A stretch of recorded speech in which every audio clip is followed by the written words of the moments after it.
Hello, this is Paulina B. You are listening to episode number 8 of my weekly show.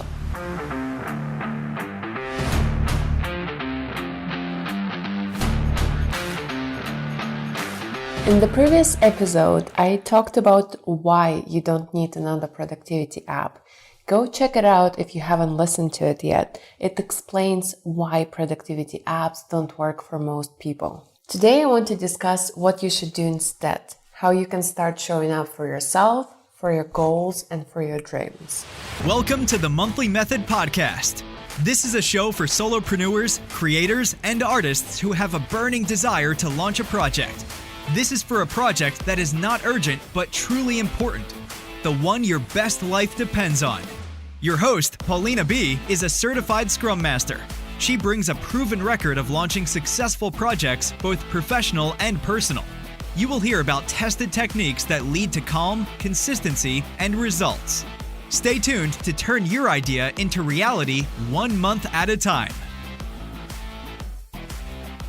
The reason why you had failed in showing up for your goals might be the broken relationship between the past, present, and future you. You need to fix this relationship before you can do anything else. How this relationship looks like for most people. They hate their past self, they despise their present self, and they abuse their future self. How a healthy and productive relationship should look like. Being grateful to the past you, respecting the present you, and caring for and loving the future you.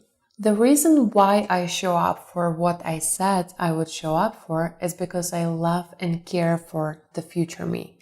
It is like you would care for your child. Yes, let's think about it. How would you plan the next day if you were planning the day for your child? You would pack lunch for them. You would plan enough sleep for them. You would make sure they have breaks during their study sessions. You would make sure they sleep. You would make sure they eat, they play, right? Why don't we use the same approach towards ourselves and our schedules? I don't procrastinate because I want to make sure the future version of me doesn't have to do the double amount of work. Otherwise, it is abuse. You wouldn't do that to your child, would you? Now let's talk about the present you. Respecting the present you helps a lot. When you choose to believe I am the woman who shows up for herself, or I am the man who shows up for his goals, your brain is given a command to prove this statement.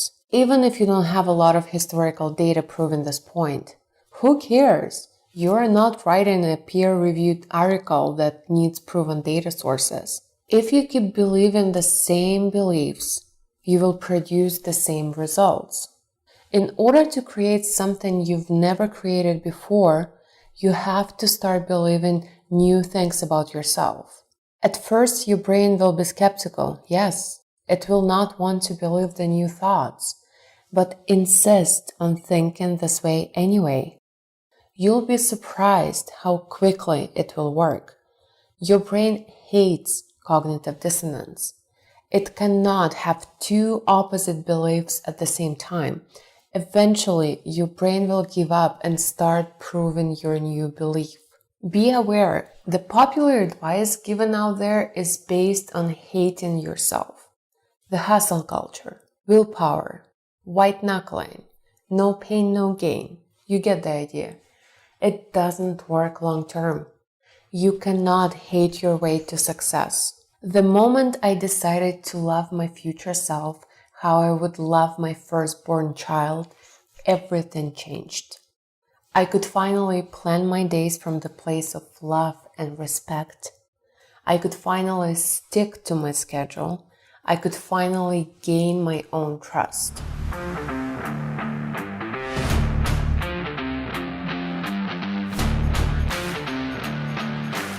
Okay, how can you start implementing this in your life?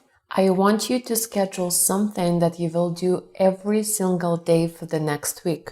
I want this task to be just about you, not about your business, not about your work, not about your family, not about your friends, just about you. I want it to be something that you would do exclusively for yourself. And I want this to come from the place of love, not hate. Okay, let's look at 2 examples. The first one. I will go for a walk every night after dinner because my body deserves fresh air and some light movement after a day spent working at the desk. Sounds great, right? This comes from the place of love. Now let's look at the second example. I will go on a 20K run every night after dinner because I'm lazy and fat and I have to do something about it. The second goal comes from the place of hate. You see the difference? We want to learn to love our future selves and to care about them. You should be sending your future self on a walk because you truly care about her, because she deserves a break, because she works hard and it's nice to have a daily walk to unwind and relax.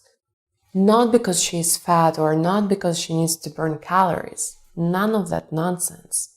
When you create a schedule for your future self from the place of love, it is much easier for your future self to show up for everything you have planned. If you plan from the place of hate, that's when you need to rely on willpower, self-discipline, and white knuckling. Willpower and hustle might work for the first few attempts, but these concepts do not work long term. I repeat, willpower and hustle don't work in the long term. They don't bring you consistent results. You cannot hate yourself into success. There is no happy ending to a miserable journey. When you are planning from the place of hate, like working out insane hours because you think you're fat and you deserve it, this will not produce consistent results. You already know that, don't you? So plan one activity that you will do for yourself next week at the same time every day. And here is the test.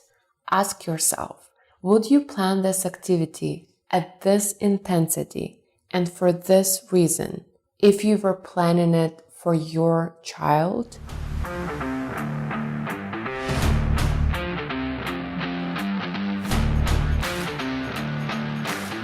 Okay, what do you do when it's time to go for a planned walk, but you don't feel like doing it? First of all, you should expect that this will happen. If there is one thing I can guarantee, it is this. You will not want to go for a walk. Expect that. If you expect it, it will not surprise you. If you expect it, it cannot turn into an excuse. Then you turn your attention to the inner dialogue. You observe all the excuses flying at you. That's when you start thinking on purpose. You start selecting the thoughts that serve you. So you start picking the thoughts that serve you. You start remembering why you scheduled your daily walk. Your past self thought that you deserved the break, that you deserved fresh air and light movement. Your past self cared about you enough to put this on your calendar. Your past self is like your favorite grandma who made sure you had your lunch packed before going to school. Your past self loved and cared about you. How are you going to treat her? How would you treat your grandma who packed your lunches for school with such love and care? You would probably be grateful, wouldn't you? So be grateful to the past version of you who had put this task on your calendar. Say thank you and go for a walk. If remembering your past self didn't do the trick, try going to your future self. When we don't show up for our plans, we are screwing our future selves over. Think about it. If you procrastinate, what are you saying to your future self? It is probably, I don't care about you. I don't care how much you will need to work. I don't care about your time off. I don't care if you need to sleep. I don't care about how much time you have or don't have. In short, I hate you. Screw you. Be honest with yourself. This is exactly what you mean when you procrastinate. One of my favorite mantra is, I am not screwing my future self over. And I repeat it to myself every time I feel like procrastinating.